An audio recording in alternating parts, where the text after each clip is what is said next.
양육비라는 것은 한번 정해진다고 하더라도 그 부분에 대해서 특수한 사정을 반영을 해서 향후 증액 청구가 가능한 것으로 규정이 되어 있습니다.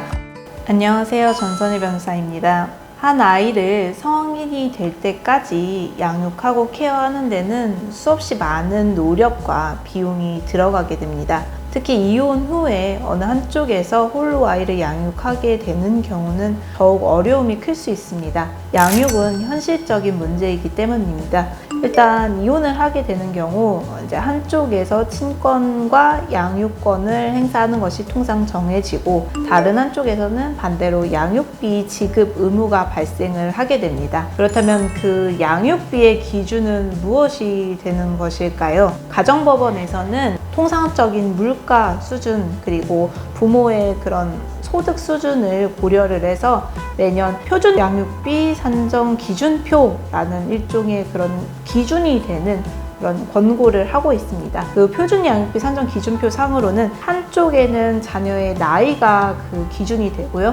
다른 한쪽에는 부부의 그런 세전 월 합산 소득이 기준이 됩니다. 그래서 자녀가 0세에서 2세까지일 때 부부의 월별 소득 구간이 200만 원이냐, 400만 원이냐, 500만 원이냐 이런 소득 구간에 따라서 일종의 권고가 되는 그런 양육비를 산정하는 기준이 일응 존재합니다. 여기에 이제 각각의 가정에서 특별하게 들어가는 비용이나 소득 수준이나 재산 수준이나 전반적인 것들을 고려를 해서 이 표준 양육비 산정 기준표를 바탕으로 양육비의 구체적인 액수가 결정이 되게 됩니다.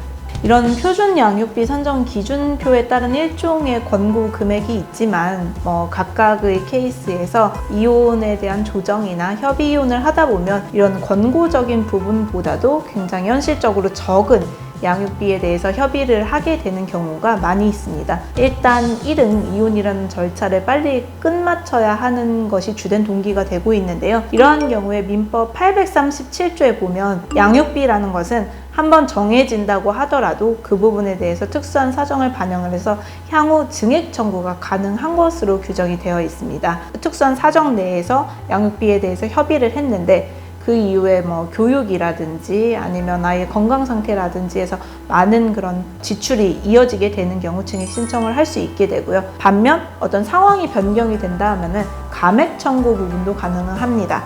사업이 잘 안 된다든지 아니면 직업을 잃는다든지 소득에 있어서 중대한 변경이 발생하게 되는 경우도 있고요. 건강상의 문제가 발생하게 되는 경우도 생각을 해볼 수가 있습니다. 이러한 경우에는 가정법원의 양육비 증액 신청 또는 양육비 감액 신청이라는 제도를 통해서 변경된 상황에 대해서 충분히 증명하고 입증을 해서 변경에 대한 허가를 받아낼 수 있습니다. 물가 변동이라든지 각자의 수입에 대한 변동 이런 부분들로 인해서 양육비가 굉장히 변동되는 경우가 많이 있는데요. 이제 한번 양육비가 정해진 경우에는 양쪽의 합의로는 양육비 증액이나 감액 등의 변경이 합의가 쉽지 않은 것이 사실입니다. 이러한 경우 아까 말씀드린 법원을 통한 양육비 변경 신청이 가능합니다. 정해진 양육비를 바꾸는 부분이기 때문에 굉장히 까다롭게 판단을 하고 있습니다. 예를 들어서 증액의 경우라면 그 합의를 했을 당시와 현재의 어떤 상황이 구체적으로 달라졌는지에 대한 증명이 필요합니다. 예를 들어서 아이가 특정한 교육을 받게 돼서 교육비가 굉장히 증액이 되었다는 부분이 있거나 아이가 건강상의 문제가 생겨서 특수한 치료비가 발생을 한다거나